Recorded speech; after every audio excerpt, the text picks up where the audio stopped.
Thank you, Marianne. Thank you. Yeah, as Marianne said, it's 4 in the morning my time, so if I look a little stupefied up here, I hope it's not the diet, it's just...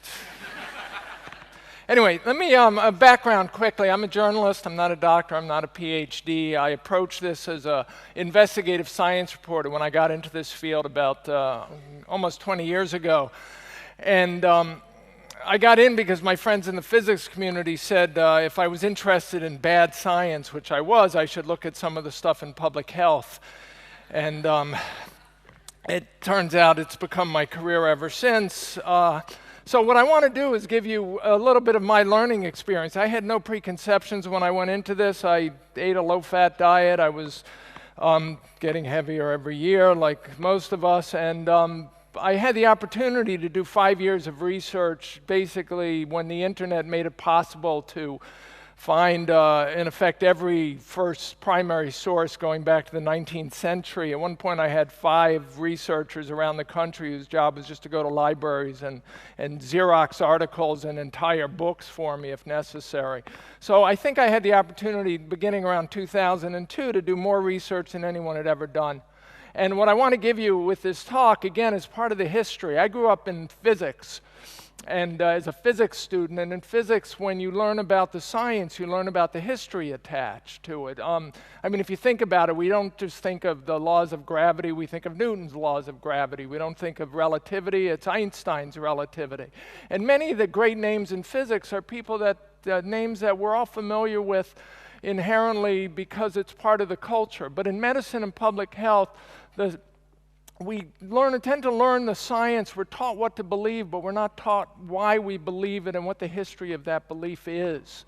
And one of the revelations, a major revelation I had in doing my research, is that when you go back and look at the history, you find that a lot of our fundamental beliefs in nutrition, obesity, diabetes, are unsupported by the evidence. So just for context, I'm going to give you, these are the obesity epidemic in the US, and this is why we're here, this is why I did this, is we're trying to understand this phenomenon, this massive 250% increase in obesity rates in the US and around the world now, to greater or lesser extent depending on the country. And it goes along with the diabetes epidemic, and the diabetes numbers are actually significantly more frightening in most countries. In the US, for instance, if you go back to the early 1960s and you believe the numbers from the Centers of Disease Control, I'm not sure I do entirely, but if you believe them, diabetes prevalence has increased 900% in the past 50 years. An unprecedented epidemic, and it should be terrifying all of us. And along with obesity and diabetes comes this cluster of chronic diseases. So this is also related to what Asim talked about, the insulin resistance and metabolic syndrome. And if you're getting heavier, you have an increased risk of stroke, of heart disease, of gallbladder disease. You're likely to be hypertensive. You have an increased risk of neurodegeneration, of Alzheimer's disease, fatty liver disease, which is now epidemic in the US, and unprecedented numbers. We're seeing non-alcoholic fatty liver disease in children now. Osteoarthritis, your cancer risk goes up. So the conventional thinking is that whatever happens when you're getting fatter, maybe the inflammatory molecules that are released by the fat tissue somehow increases the risk of these diseases.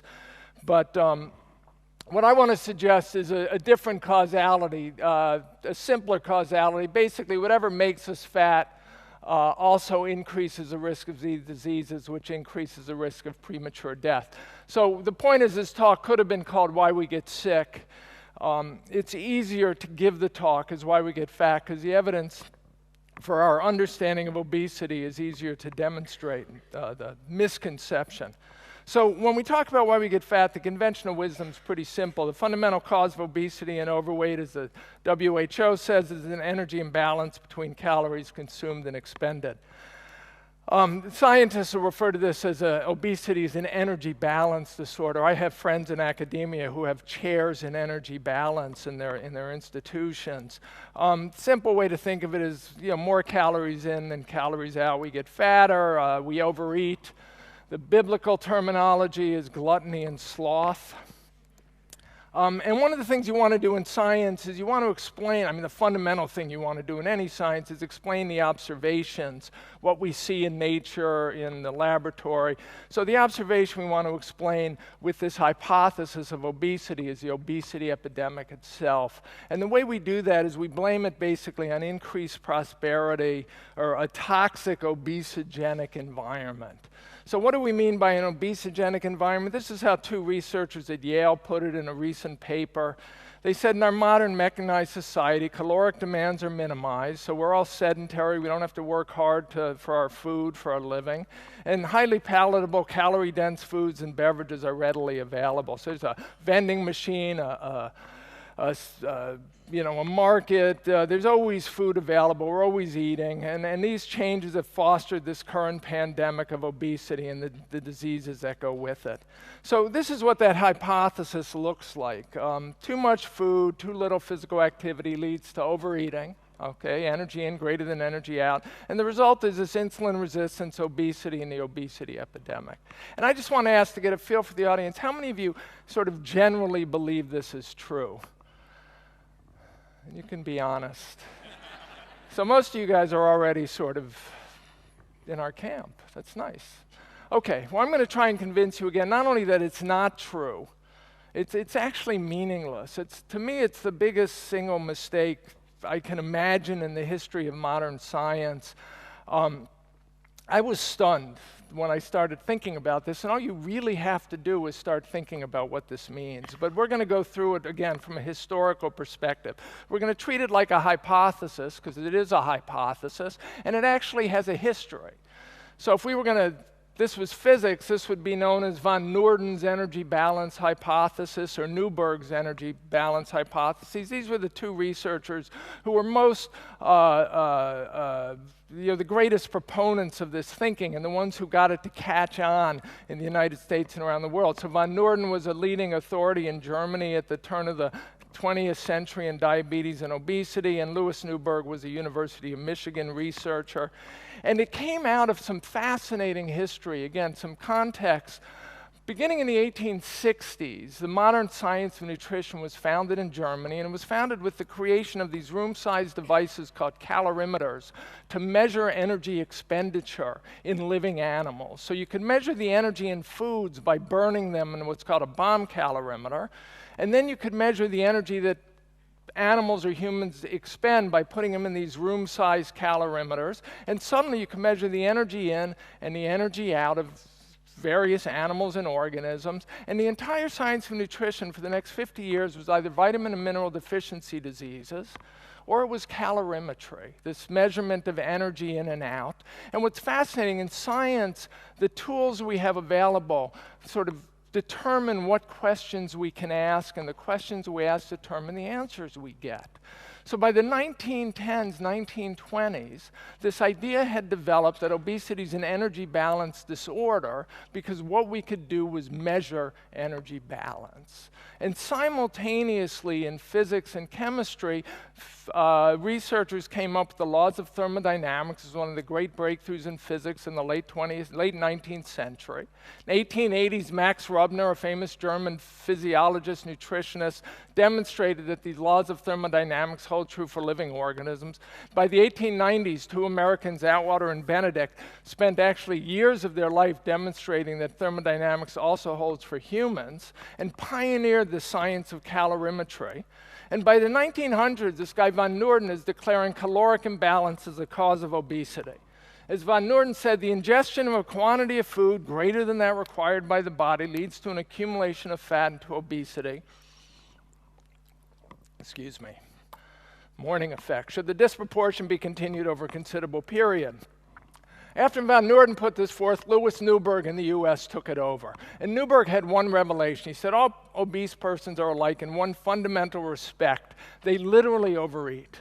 Okay, this was based on the work of a woman named Hilda Bruck, a German pediatrician who had come to the US in the 1930s and had actually done a series of studies. She founded the first obesity clinic at Columbia University in the US and did a series of studies of obese children, 200 children, and concluded that no matter what their mother said about how they might eat like a bird, in reality they ate a lot of food.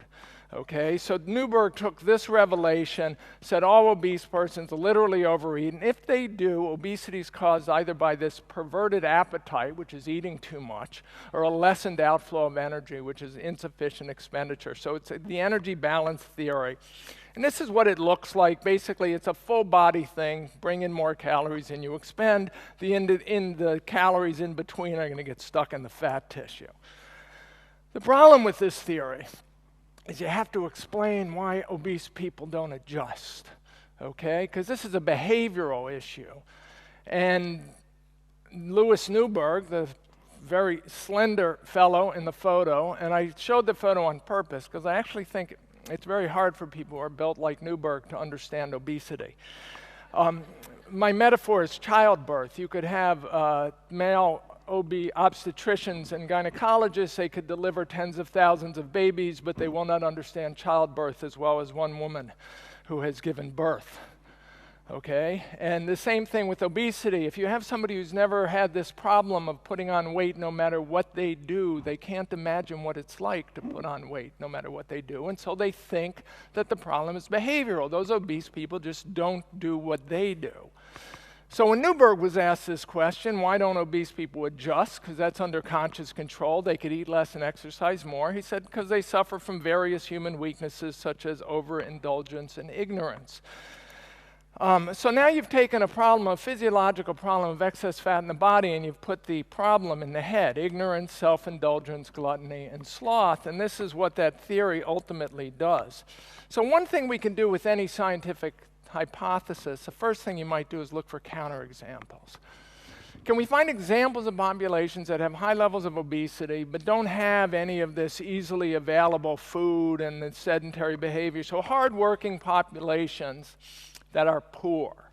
And if you actually go into the literature, you'll find dozens of them. So this is something I did, and I think the obesity community shouldn't have left it up to a journalist to do this. But you could go back to, for instance, 1928 with the Native Americans on the Crow Creek Reservation, which is in the state of South Dakota. This was done a year after the US government did a study of the conditions on the Native American populations in 1927, and concluded that the poverty on these populations were unimaginable by the standards of America in 1927. So you could imagine today how poor these people were. They lived 4 to 8 people per room. They had no running water. They had no plumbing. They had no indoor toilets. Their food was delivered by government agencies.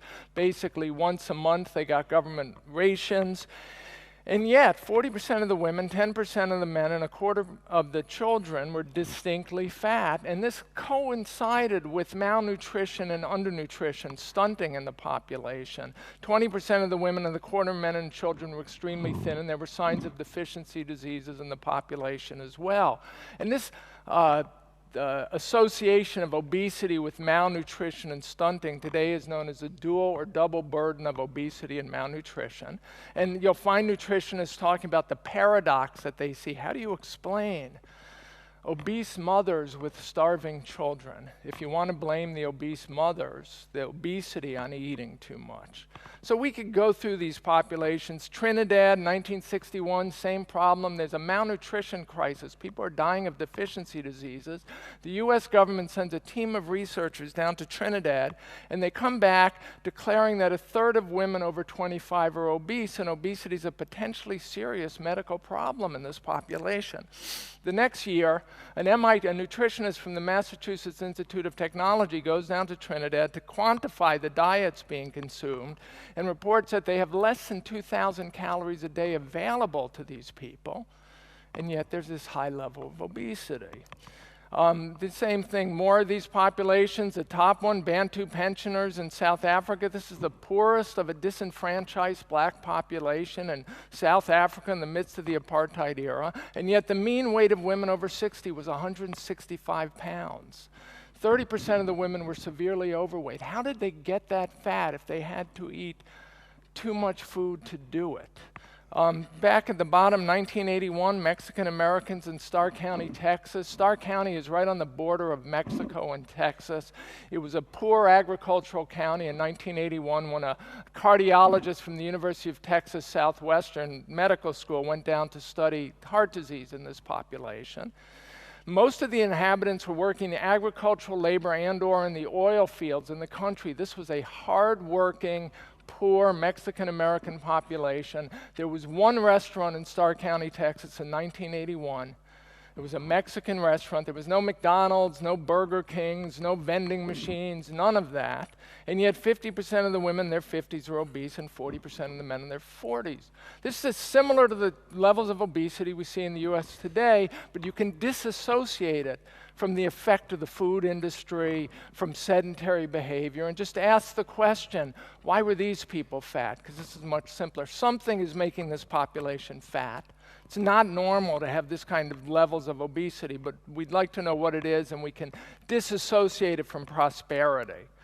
So there were other shortcomings of this energy balance hypothesis that have been obvious all along. It was obvious to researchers 100 years ago. So for starters, if eating too much makes us fat, eating less should make us leaner. Okay, and we don't wake up one morning and find ourselves obese. We get fatter a little bit, a couple pound or two a year. Why is it anywhere along that line we can't rein in our diets?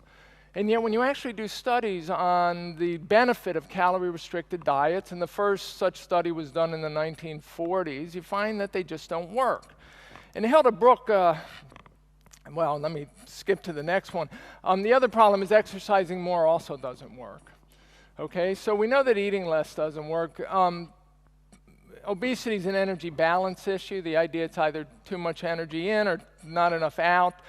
I could quote meta-analyses like the Cochrane collaboration on how tiny the effect is of exercise programs on weight loss. But I find this more compelling. In 2007, the American Heart Association and the American College of Sports Medicine published joint physical activity guidelines. These are people who want us to work out regularly. They think that exercise is an inherent part of a healthy lifestyle, as do I. And you would expect them to spin the evidence for the benefits of physical activity, increasing your energy expenditure on everything, including weight loss. But this is what they say about this hypothesis that exercising more will help you lose weight. It says it's reasonable to assume that persons with relatively high daily energy expenditures would be less likely to gain weight over time compared with those who have low energy expenditures, which is logically equivalent to saying if I'm a couch potato, I'll be less likely to gain weight over time if I become a marathon runner than if I remain a couch potato. And then they say, so far data to support this hypothesis are not particularly compelling.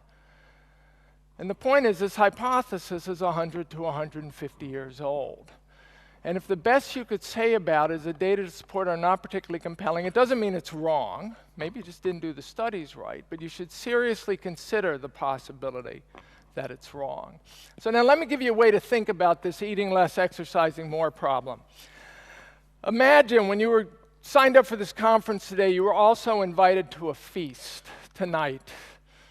Okay, right in this building. I don't know what it's called, but we have the 10 best chefs, not just from Iceland, but from the whole East Coast of the United States and from France. We've flown them all in, and we're going to have a feast the likes of which you've never seen in your life. It's going to be plate after plate after plate of enormous portions of unbelievably delicious food. And when you got the invitation to this feast, it said, bring your appetite, come hungry. What would you do today to make sure that when you got to the feast tonight, you could eat as much food as possible, you were as hungry as humanly possible, that you had really built up an appetite? And the answer is, I think you might eat less during the day, skip a meal, certainly skip snacks, eat less during lunch. And I bet some of you, a significant amount, would say, I think I'm going to exercise more today. If I was going to go to the gym, I'm going to work out longer. If I wasn't going to go to the gym, I'm going to the gym. And in fact, this venue was only 5 miles from where I live. I think I'm going to walk, because if I walk, I'll build up an appetite. So what you can then ask yourself is, why is it the two things that any sane human being would do to make sure they're hungry, eat less and exercise more, the things that we give advice to obese people to get them to lose weight? That alone should make you question your beliefs about the cause and the means of prevention of this disorder. So obesity is an energy balance disorder. We can ask the question, what does this mean? Okay, the Centers for Disease Control says weight management is all about balance, balancing the number of calories you consume with the number your body uses or burns off. So we want to ask this question, how closely do we have to balance intake to expenditure so that we don't gain 2 pounds of fat a year? Because if we gain 2 pounds of fat a year, that's 20 pounds in a decade, 40 pounds in 20 years. We'll go from being lean in our 20s, many of us were, to obese in our 40s, as many of us will be or are. So I don't want that to happen. So let's go through the calculation. I first saw this calculation in a 1937 textbook written by the leading metabolism researcher in the United States, a fellow named Eugene Dubois, and he used this calculation for the very same purpose I'm going to use it. So a typical adult's food intake is 2,700 calories a day. It's about 1 million calories a year. It's about 10 million calories in a decade. It's 10 to 12 tons of food. So now we ask this question, how accurately do we have to balance calories in to calories out so we don't gain any more than 20 pounds over the course of a decade? And the answer is to within 21 calories a day. So what I mean by that is if I put 21 calories a day in my fat tissue that I don't burn, I am going to gain 2 pounds of fat a year. It's a simple calculation. It's 8th grade math. It's a shame we don't do it for everyone who thinks about practicing energy balance. 20 calories a day times 365 days in a year times 10 years divided by 3,500 calories per pound of fat is about 21 pounds in a decade. Okay?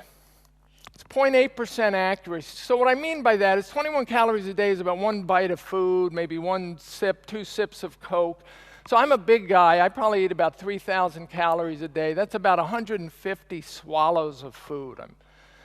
If I burn off or excrete 149 of them, and the 150th ends up in my fat tissue, I am preordained to get obese. I can't stop it from happening.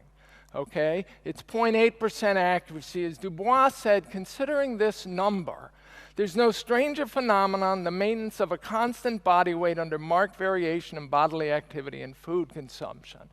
If that's what we have to do to maintain our weight, to consciously balance calories in to calories out, and that's what lean people are doing and obese people aren't, it's impossible. Nobody can do that. And the question shouldn't be, why are some of us fat? The question should be, why aren't all of us fat, or half of us fat and the other half of us emaciated, because the math works both ways. There's got to be, what Dubois says, there has to be some other way that our bodies are maintaining body mass without this conscious or even unconscious manipulation by the brain of intake and expenditure. So now I'm going to show you some photos of naked human beings. I apologize. These are from the pre-World War II textbooks, and I'm going to be channeling the way other pre-World War II European researchers thought about obesity. Okay, again, one of the revelations of my research is there was an alternative hypothesis of obesity that existed in World War II among the best German and Austrian endocrinologists, metabolism, nutrition researchers at a time when all the best medical science in the world was done in Europe, most of it by Germans and Austrians. In fact, there was virtually nothing going on in the United States. It was a backwater in medical science, with the exception of perhaps infectious disease research. So I'm going to show you how these people thought about obesity, because this is how I'm going to suggest we should all be thinking about it. So the first thing they said is genetics. We know that obesity is a huge genetic proponent. Okay, obesity runs in families. What you have here is a lean pair of identical twins and an obese pair of identical twins. And our calories theory might tell us why these twins are fat and those aren't. These twins overate, took in more calories than they expended, and these twins practice perfect energy balance. But why do they get fat in the exact same ways? Why does the fat go to the same places on these people? Identical twins don't just have look-alike. It's not just their faces, their body types are identical. What's determining how and where these women put on fat? And if we start asking questions like that, instead of what our BMI is it over 30 or under 30, the Europeans were saying if we look at, and this is why they had these photos in the textbooks, if we look at where people get fat and when they get fat, we start to learn about this fattening process and what might be controlling it. Another way to look at this is animal husbandry. We've been breeding animals to have more or less the different characteristics for centuries, millennia. So this is a lean cow. It's a dairy cow. You could see the swollen udder. You could see, it's so lean you could see the ribs. And this is Aberdeen Angus, is a beef cow. It's a very stocky, beefy animal. You could see the intramuscular fat in this inset. And you could just ask the question, we know these are genes because these are different breeds of cattle. What is it that controls, what do the genes control such that this animal's lean and this animal is beefy, for lack of a better word? And the answer is, well, it's unlikely that it controls how much they eat and exercise, okay? How many calories per bite of grass this animal takes in. Maybe this one grazes 10 hours a day, and this one grazes 12 hours, or this one goes for a jog at night, and this one goes into the barn and watch. Here's another way to think about it. That this gives us a sign. I mean, this animal is producing milk. That's very energy expensive, okay? So maybe the calories are coming in, and the genes are determining whether or not it's going to be used for milk rather than accumulate here as muscle, as fat and protein. So maybe these genes are what we could call fuel partitioning or fuel allocation genes. They don't determine how many calories go in and out. They determine how many calories, where those calories go. And if the calories accumulate here, they're not going to be able to be useful for expenditure. So this animal's not going to be a long distance runner. If they accumulate here, they're not going to be used for expenditure. And if they accumulate here, they're not accumulating there. So maybe these are fuel partitioning genes, fuel allocation genes. So here's another way to think about it. Men and women fatten differently. Men get fat above the waist, women get fat below the waist. That's been clear for as long as there have been men and women. The question is, what do the calories have to do with it? This man doubled his risk of heart disease by getting fat above the waist, and this woman did not. They both must be taking in more calories than they expend. As Newberg said, they must literally be overeating. But why did it go here in the man and there in the woman? What do our calories in, calories out hypothesis say about this sexual distribution? Localized fat distribution, steatopygia, okay? This is a genetic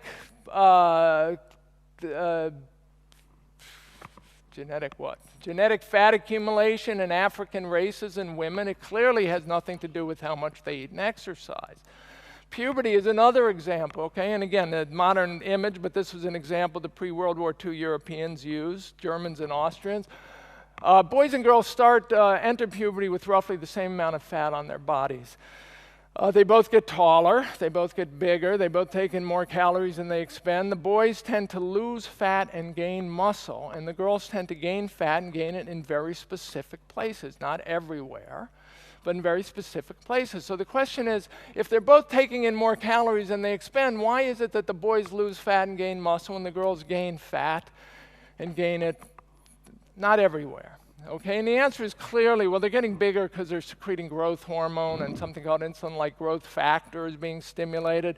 And fat accumulation and muscle accumulations clearly has a huge endocrine input from the sex hormone. So maybe this is a hormonal issue. Just because this woman isn't getting excessively fat doesn't mean she's not getting fatter. Okay, and by the time puberty is over, women have 50% more fat on their bodies than the men do. So where does this idea of energy balance come from? And I said it came from the late 1860s to 1920s and calorimetry, but ultimately it's about physics, okay? Why energy balance? The first law of thermodynamics. I know obesity researchers who cannot write a paper on obesity without mentioning the laws of thermodynamics, and I've often asked them, why is it only obesity that you'd write about if you're writing about heart disease, atherosclerosis, the accumulation of plaques on the inside of arteries, you don't care about the laws of thermodynamics. Obesity, you do. So this is the law of energy conservation. It's the simplest of the laws of thermodynamics. It basically means that energy is conserved. You can't create it out of whole cloth. So if energy is conserved, it means if a system gets bigger, delta E, if the change in energy of a system is anything but zero, then intake and expenditure have to change to accommodate that. So if somebody gets fatter, intake has to be greater than expenditure such that delta E is positive. So that's all that says. It says the change in fat mass is equal to energy consumed minus energy expended. You could say that about anything. If a room gets crowded like this, more people had to enter than leave. If I get rich, I have to make more money than I spend. If the climate change, if the atmosphere is getting hotter, more energy has to enter the atmosphere than leave it. These are all conservation, the results of conservation principles. The problem is there's no arrow of causality here. By that I mean if this room gets crowded, as it has, I haven't told you anything about the cause if I say that more people entered than left. Okay, that's just something that had to happen for the room to get crowded. If I get richer, I haven't told you how I've gotten richer or why I've gotten richer if I say that I made more money than I spent. That's just something that has to happen. If the atmosphere is heating up, I haven't told you anything about climate change or global warming or greenhouse gases or methane or carbon dioxide if I say that more energy has entered it than left.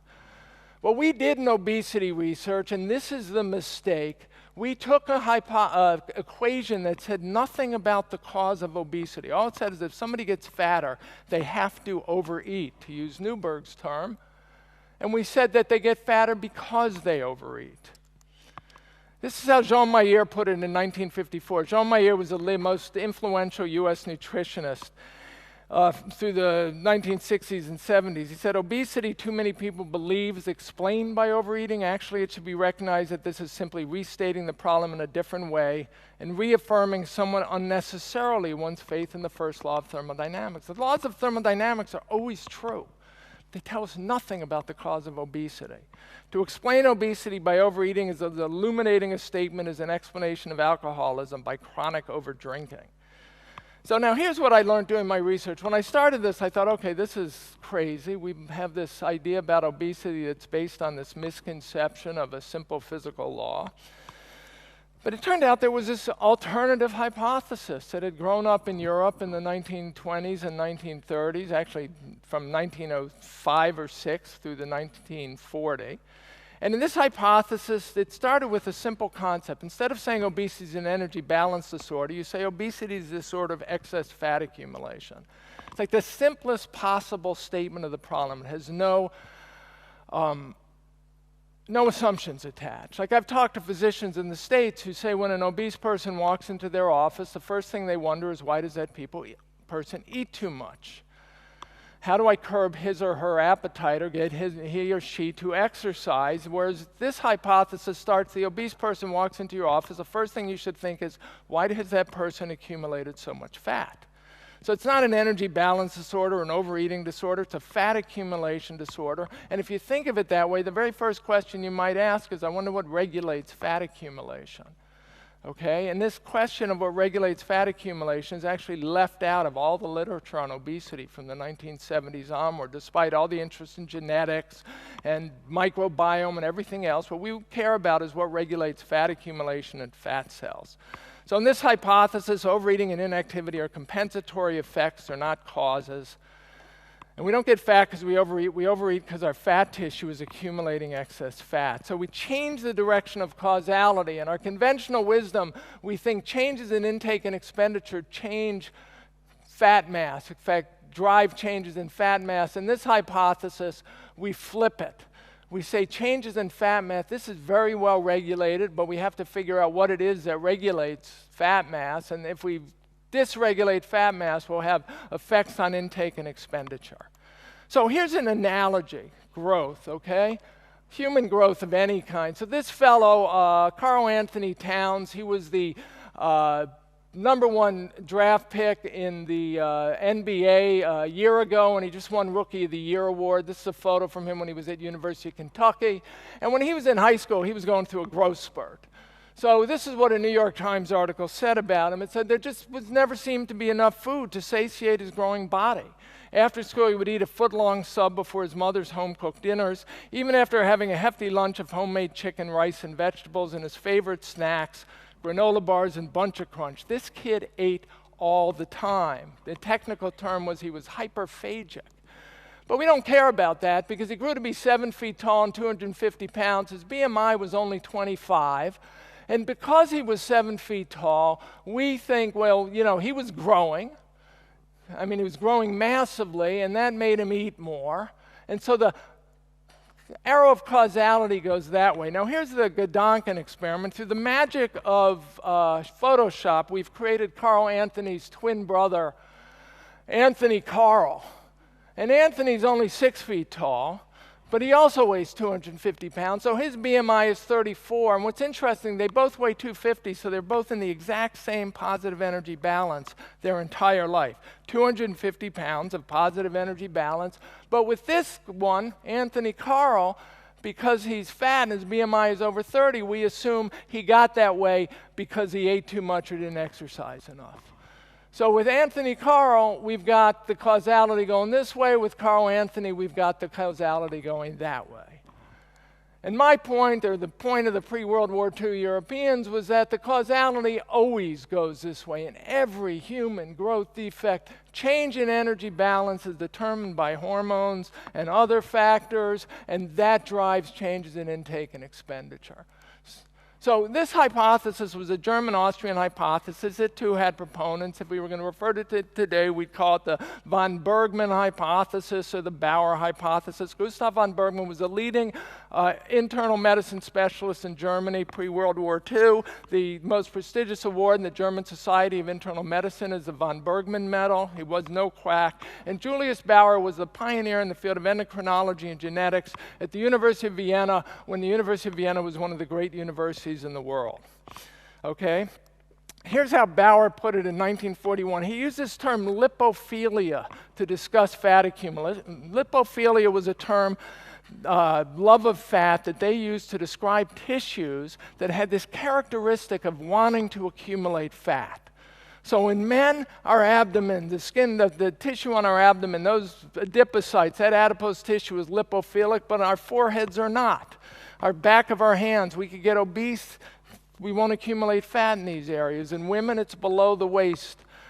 So Bauer said in 1941, he said, like a malignant tumor, like the fetus, the uterus or the breast of a pregnant woman, the abnormal lipophilic tissue seizes on foodstuffs, even in the case of undernutrition. It maintains its stock and may increase it independent of the requirement of the organism. A sort of anarchy exists. The adipose tissue lives for itself and does not fit into the precisely regulated management of the whole organism. A lipomatous subject may die of starvation and still remain lipomatous. So when he says things like a lipophilic tissue seizes on foodstuffs, even in the case of undernutrition, now we begin to have a hypothesis that could explain the coexistence of obesity and malnutrition in the same population. These women, these people don't need too much food to get obese. They need something to just trigger obesity. Just like when cancer is triggered in your body, that cancer, that tumor doesn't care about how much you're eating or exercise. It will take what it needs. So Eric Graf, who directed the clinic at the University of Würzburg, who was the author of the textbook Metabolic Disease and Their Treatment. This textbook was written in German. Dubois actually asked Graf to translate it into English, which he did because Dubois said, we have no textbook discussing this in English. Graf called the set of this theory a condition of abnormally facilitated fat production and impeded fat destruction. A sort of lipomatosis universalis, in the sense that the lipophilia in certain tissues is primary, the fat accumulation is primary, and the sparing in the energy expended is secondary. It presupposes overnutrition. If somebody's fat is triggered to get fat, whatever's happening, that will presuppose overnutrition. They will eat more or exercise less because their fat tissue is growing. Russell Wilder, who was the leading authority in diabetes at the Mayo Clinic in 1938, described it this way. He said, the effect after meals of withdrawing from the circulation even a little more fat than usual, 20 calories a day, remember, that's all we need, might well account both for the delayed sense of satiety and for the frequently abnormal taste for carbohydrate encountered in obese persons. A slight tendency in this direction would have a profound effect. The hypothesis deserves attentive consideration. Hugo Roni was a Hungarian endocrinologist who emigrated to the US in the 1920s, and he was working at Northwestern University. He wrote the first monograph on obesity in the United States in 1940.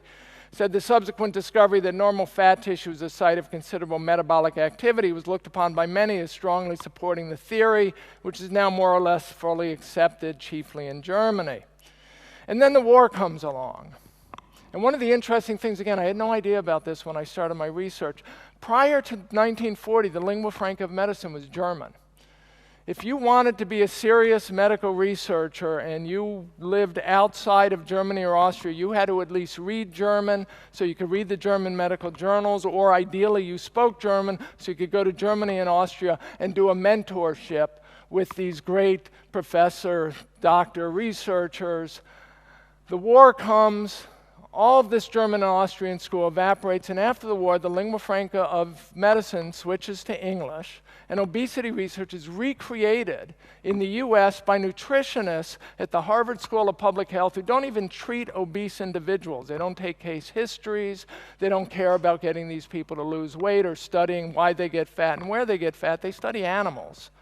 And these people literally recreated the field of obesity as a simple problem of energy balance. By the 1960s, obesity was treated mostly by psychologists and studied mostly psychologists who were trying to figure out why obese people eat too much. This whole German-Austrian hypothesis vanished. And yet animal models of obesity continued to confirm that when animals get fat, they will get fat even when they're not allowed to increase their food intake. So Jean Mayer studied a strain of obese mice in the 1950s, said these mice will make fat out of their food under the most unlikely circumstances, even when half starved. They don't get fat because they eat too much. They get fat if they eat at all. And in fact, most of these and many of these animal models, you can starve them to death. They will die with more fat on their bodies than lean animals who are allowed to eat as much as they want. So here's the question. If obesity is sort of excess fat accumulation or hormonal regulatory disorder, what regulates fat accumulation? Okay? What regulates fat accumulation? And this is what we want to know. It's kind of simple, and this science was worked out. It required, unfortunately, technologies that weren't invented till the late 1950s. An ability to measure fatty acids in the bloodstream and an ability to measure hormones accurately in the bloodstream, which was published in 1960 by Rosalind Yalow and Solomon Bersin. Yalow ended up winning the Nobel Prize for it because it revolutionized the field of endocrinology. So this is what we want to know. Here's a fat cell. Here's a cell membrane, and we want to know, here's where we care about energy in, energy out. If more energy goes into this fat cell and gets stored as fat, obviously the fat cell gets fatter. If more energy leaves the fat cell gets leaner, and we get leaner. So what controls this process? And it's pretty simple. So fat comes to the fat cells mostly in lipoproteins like LDL, or chylomicrons. There's enzymes on this fat cell membrane called lipoprotein lipase that break down triglycerides in those lipoproteins into fatty acids, and the fatty acids are small enough that they could pass through the cell membrane. And then inside the cell, the fatty acids are technically called, they're esterified with a glycerol molecule into a triglyceride. The triglyceride, this is a very cool system. The triglyceride is too big to get out of the fat cell. So if you want to get the fat, you store the fat as a triglyceride because it's too big to get out. And if you want to get it out, you have to break it down back into the fatty acids and the glycerol, which can escape through the membrane. So there are hormones in the fat cell called hormone-sensitive lipases that do that job. So anything that works to break down the triglycerides into fatty acids and move them into the fat cell and bind them up as triglycerides works to make us, that fat cell, fatter and us fatter. And anything that works to get the fat out of the fat cell works to make us leaner. It's a very simple system, and the question is what controls that? And by the mid-1960s, it was clear, as Rosalind Yalow and Bersin said in some of their first papers, that insulin is the principal regulator of fat metabolism. So this is a diagram from Keith Frayne at Oxford, his 2010 metabolic regulation textbook. I used it to show that this science didn't go away from 1965 to 2010. When you look at what controls fat storage and mobilization, it's insulin, insulin, insulin, insulin. Okay, other hormones play a role, but insulin is dominant. Suppression of fat mobilization, as Yalow and Burson said, release of fatty acids from fat cells requires only the negative stimulus of insulin deficiency. If you want to get fat out of your fat cells and oxidize it, by the 1960s, the answer was lower insulin. Okay, get it as low as you can get it and you will mobilize fat. So this doesn't say anything about eating more or exercising less. It just biologically it says lower insulin. So here are the key points of fat cell regulation. When insulin is secreted or chronically elevated, fat accumulates in the fat tissue. That's textbook science, as I'll show you. When insulin levels drop, fat escapes from the fat tissue and the fat depots shrink. And we secrete insulin primarily in response to the carbohydrates in our diet. Okay, all of that is conventional wisdom. It's textbook science. And George Cahill, who was a leading diabetologist at Harvard in the 1960s, who co-edited a textbook on this science in 1965, when I interviewed him in 2005, he said carbohydrate is driving insulin, is driving fat. That's a simple way to think about it. That's the textbook description. Now, the problem is if we take out these three words, is driving insulin, we're left with the literal equivalent, which is carbohydrate is driving fat. And now you've gone into quackery. Because now what you're saying is a calorie isn't just a calorie, that something about carbohydrates are uniquely fattening. And it's mediated through insulin. So this is Atkins diet land. Carbohydrate is driving fat. But this sentence, carbohydrate is driving insulin, is driving fat, is textbook science. So my contribution to this field, if any, is just to say, look, those things are logically equivalent. I don't care if Robert Atkins said the same thing 50 years ago. Maybe he was right. So here's the textbook. Leninger's Principles of Biochemistry. It's the most well-used biochemistry textbook in the US.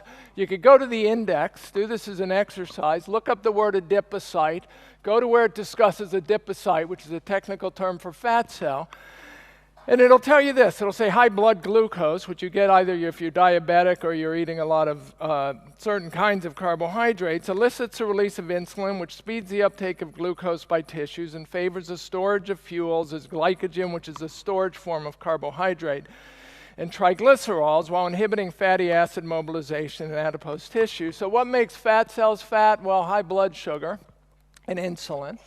What makes people fat? You could look up the section on obesity and it'll say to a first approximation, obesity is a result of taking in more calories than are expended. This paradigm is so powerful that even the biochemists who know this still think that this is why people get fat. And this is why I give this talk over and over again. As long as we think this energy balance thing says anything about why people get fat, we ignore basic human biology. We embrace physics. I'm all for physics. I think it's usually right. They do great science. But this is a biological issue. So here's the alternative hypothesis. Like any growth defect, obesity is a hormonal regulatory disorder. Okay, like any growth defect. Like type 2 diabetes, it's fundamentally a disorder of insulin signaling, okay? So type 2 diabetes and obesity are so closely associated. We know that they can be considered two sides of the same coin. They are both disorders of insulin signaling. There are other hormones assuredly involved in other problems, but fundamentally there's this, and it's triggered by the carbohydrate content of the diet, okay? Now, not to all carbohydrates, not any carbohydrate. Depends the source and the processing of the carbohydrates. So bread, cereal, rice, and pasta, the high glycemic index, highly processed grains, have a high glycemic index. They're going to elevate blood sugar. They're going to raise insulin. And maybe more than anything, as it seems suggested, sweets, sugar, because of the fructose content. If sugar causes this disorder of insulin resistance, that means more insulin has to be secreted to do the job of facilitating glucose uptake, and so you're going to secrete more insulin to all of these. So here's the alternative hypothesis. Refined grains, starches, and sugars cause dysregulation of insulin signaling, and the result is excess fat accumulation, obesity, and the obesity epidemic. It's a very different hypothesis. It's a biological hypothesis, not a physics one. So here are the implications. If you want to decrease or prevent excess adiposity and you're dealing with an energy balance disorder, you tell people to eat less, smaller portions, not too much, and exercise more.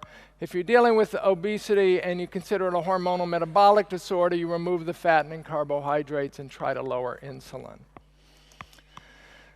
Should any of this be surprising? Okay. By the way, I don't have a clock up here, so I can't tell whether I'm good. Just keep talking. 5 minutes. Okay. History.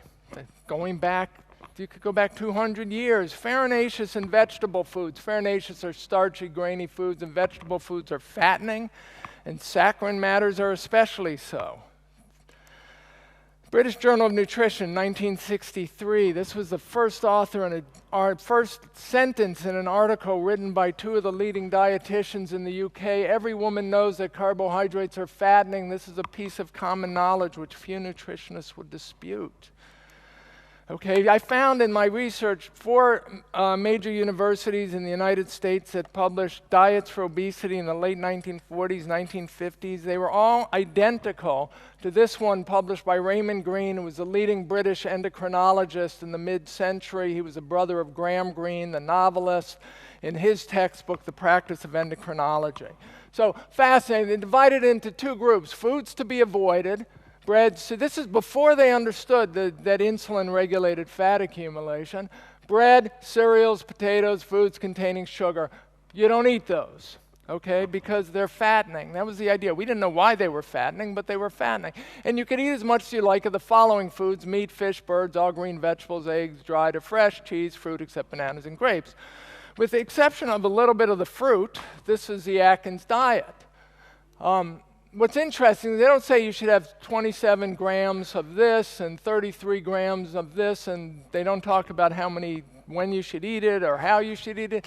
The idea was pretty simple. Don't eat these foods because they have some inherent property that they're fattening. We pretty much understand why that is. And you could eat as much as you like of these because they don't have that quality. That's simple. Okay, the problem is 1960s, we learn about this science, doctors come along like Atkins, Herman Thaler, and they start pushing these high-fat diets. And they start pushing high-fat diets at a time that the low-fat dogma, the idea that fat causes heart disease, was also cooking up. And by the 1970s, particularly with the success of Atkins' diet revolution, the medical community thought legitimately, these were concerned cardiologists, were afraid these diets would kill people. They also thought obese people get fat because they eat too much, and any doctor who says, don't worry about how much you eat, is a quack who's trying to sell you something. So they did their best to remove the traces of this science, this implications that carbohydrates are fattening and maybe you should be eating a lot of fat instead, from the textbooks, from the obesity research. And in doing so, this was Atkins, and this was the science, the endocrinology what regulates fat accumulation. If you're worried about this, you can go through and you can look at the data, what happens when people actually physicians, researchers actually put patients on carbohydrate-restricted high-fat diets. There's been, in the past 5 years alone, there's probably been 80 studies done on this. They're all very consistent.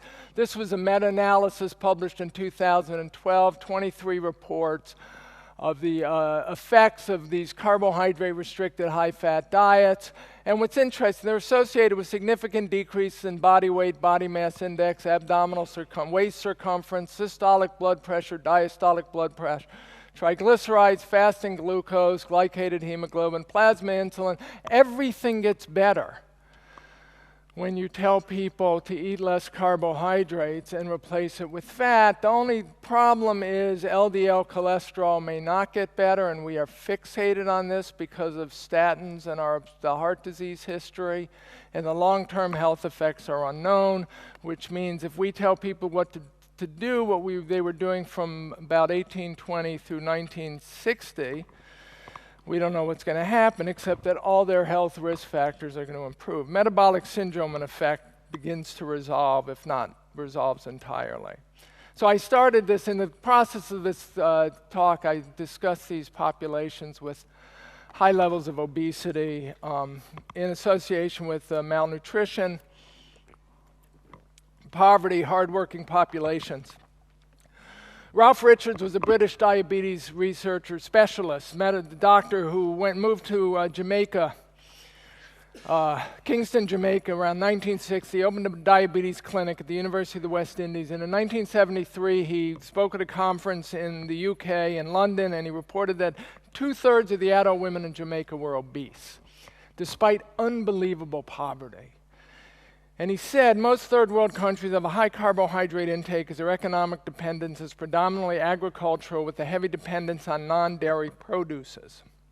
It's conceivable that the ready availability of starch and preference to animal protein, contributing as it must the main caloric requirements of these populations, leads to increased lipogenesis, fat formation, and the development of obesity. Notice he didn't say leads these people to eat more and exercise less. It just leads to this hormonal milieu that fosters lipogenesis. It's another way. This is how Meyer might have put it. These women will make fat out of their food under the most unlikely circumstances, even when half-starved. I needed a slide to conclude my talk, so I borrowed this from the internet, and I have to thank whoever paleo, low-carb, high-fat people developed this.